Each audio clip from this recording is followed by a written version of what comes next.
Bell नियम और jail अपवाद है। सुप्रीम कोर्ट ने ये बातें दोबारा कहकर उमर खालिद केस को फिर से चर्चा में ला दिया है। दरअसल हुआ ये कि सोमवार 18 मई को सुप्रीम कोर्ट में जम्मू कश्मीर के एक आरोपी सैयद इफ्तिखार अंद्राबी की बेल पर सुनवाई चल रही थी, जिस पर आरोप है कि वह ड्रग्स तस्करी के जरिए आतंकवादी संगठनों को फंडिंग पहुंचा रहा था। उस पर यूएपीए लगाया गया था और वो करीब 5 साल से जेल में बंद था। इस केस की सुनवाई जस्टिस बीवी नागरत्ना और जस्टिस उज्जवल भुइयां की बेंच कर रही थी। बेल पर सुनवाई करते हुए बेंच कुछ महत्वपूर्ण टिप्पणियां की। बेंच ने कहा कि संविधान के अनुच्छेद 21 के तहत व्यक्तिगत स्वतंत्रता और जल्दी ट्रायल का अधिकार बहुत महत्वपूर्ण है। केवल इसलिए किसी व्यक्ति को अनिश्चित काल तक जेल में नहीं रखा जा सकता कि उस पर यूएपीए लगा है। बेंच ने आरोपी को बेल देते हुए कहा कि बेल नियम है, जेल अपवाद। ये सिद्धांत यूएपीए मामलों में भी लागू होता है। अब इसी के बाद उमर खालिद राष्ट्रीय बहस की चर्चा के केंद्र में आ गए हैं, जो पिछले करीब 6 साल से जेल में बंद हैं। दरअसल जनवरी 2026 में सुप्रीम कोर्ट की 2 जजों की बेंच ने दिल्ली दंगा लॉजर कॉन्स्पिरेसी केस में उमर खालिद और शरजील इमाम को बेल देने से इनकार कर दिया था। उसी फैसले में 5 दूसरे आरोपियों को बेल मिली थी, लेकिन कोर्ट ने कहा था कि उमर खालिद और शरजील इमाम की भूमिका ज़्यादा गंभीर दिखती है। अदालत ने उन्हें कथित आइडियोलॉजिकल ड्राइवर्स और मास्टरमाइंड जैसे शब्दों का इस्तेमाल किया था उनको लेकर। उस फैसले में सुप्रीम कोर्ट ने यह भी कहा था कि लंबी जेल अपने आप बेल का आधार नहीं, राष्ट्रीय सुरक्षा मामलों में अलग दृष्टिकोण जरूरी है। यहीं से विवाद शुरू हुआ।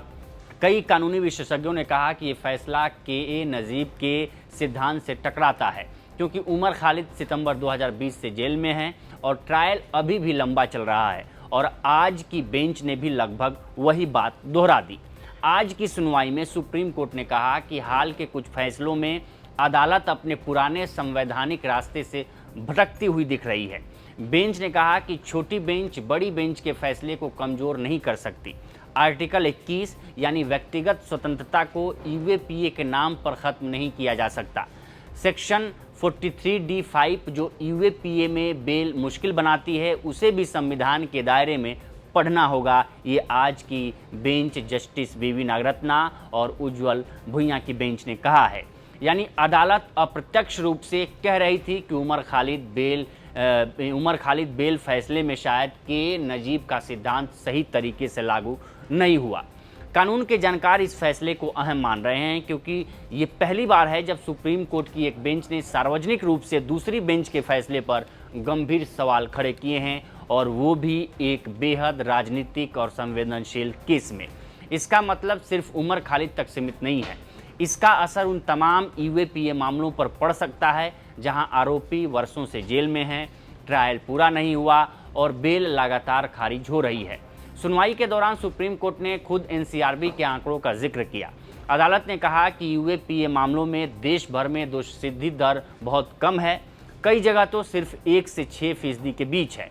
यानी बड़ी संख्या में लोग लंबे समय तक जेल में रहते हैं, लेकिन अंत में बहुत कम मामलों में सजा हो पाती है। सुप्रीम कोर्ट ने 2021 के अपने बड़े फैसले यूनियन ऑफ इंडिया बनाम के नजीब का हवाला भी दिया।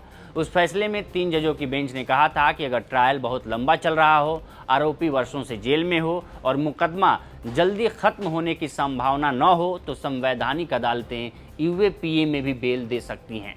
आज की बेंच ने भी कहा कि के नजीब बाइंडिंग लॉ है, यानी सभी छोटी अदालतों और सुप्रीम कोर्ट की छोटी बेंचों को भी उसका पालन करना चाहिए।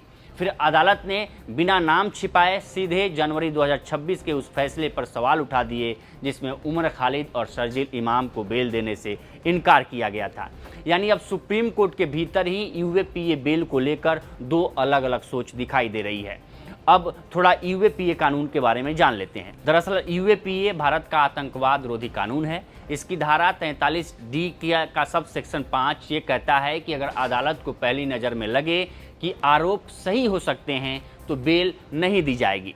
2019 के वटाली फैसले के बाद ये और कठिन हो गया। उस फैसले में कहा गया कि बेल के समय अदालत को अभियोजन पक्ष के आरोपों को काफ़ी हद तक सही मानकर चलना होगा। इसी वजह से यूएपीए मामलों में आरोपी अक्सर वर्षों जेल में रहते हैं, जिस पर आलोचकों का आरोप है कि व्यवहार में यूएपीए धीरे धीरे नो बेल कानून बन चुका है, जिसका जीता जागता उदाहरण उमर खालिद हैं। दरअसल उमर खालिद दोषी हैं या नहीं हैं, इसका अंतिम फैसला अदालत ही करेगी। लेकिन उससे पहले एक बड़ा संवैधानिक सवाल देश के सामने खड़ा है कि क्या भारत में अब कठोर कानूनों के तहत ट्रायल से पहले लंबी जेल ही असली सजा बनती जा रही है? और अगर ऐसा है तो क्या ये लोकतंत्र और संविधान दोनों के लिए खतरे की घंटी है? तो फिलहाल इस रिपोर्ट में इतना ही। इस पर आपकी क्या राय है हमें कमेंट कर सेक्शन में जरूर बताएं। बाकी देश दुनिया की तमाम खबरों के लिए बने रहें लोकमत हिंदी के साथ। नमस्कार।